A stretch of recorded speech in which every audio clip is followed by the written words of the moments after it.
12月8号开始每周都有一场具有地方特色的这个马拉松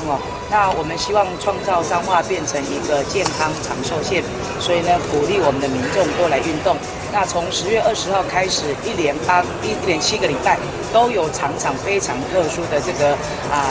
马拉松那特别是在我们11月10号的这一场田中马拉松，也邀请了我们23岁挪威的这个三铁冠军的这个伊登来共襄盛举那现在已经很多人打电话来问行程怎么样那打算要跟着24小时那我想我们呢这个要让我们的这个选手呢能够呢跟大家一起同乐，我相信他会带来我们这次的嘉年华的这个会更加的这个有活力那我们也希望说透过这样的一个部分，把地方的好、地方的美跟产业一并结合出去。像田中是我们的米仓，有非常这个宽阔的这个视野，然后呢田间的生活，而且民众很热情。像我们的这个二水，你就可以跑步在我们的这个八宝郡里面。那像我们的这个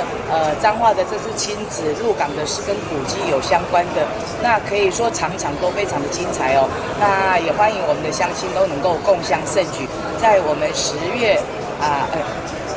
20一直到12月8号一起来参加。那有的人会在问说，那可不可以再开放名额真的很抱歉因为这个后面因为参加这个马拉松有很多的这些纪念品的东西那因为呢之前你没有报名，所以这次没办法。但是呢，你也可以一起来跑，一起来享受跑步的乐趣，以及民众的这个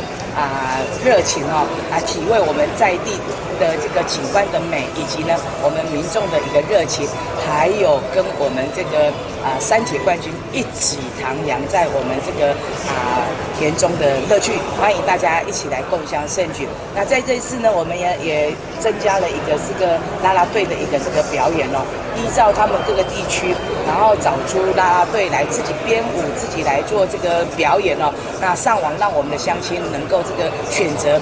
最佳的这个表现的一个啦啦队。我们等一下会利用这个机会来这个摸彩那就是希望能够来运动的朋友参与，没办法来运动的朋友还是能够参加我们啦啦队的一个相对的这个活动那就是全民运动，大家一起来。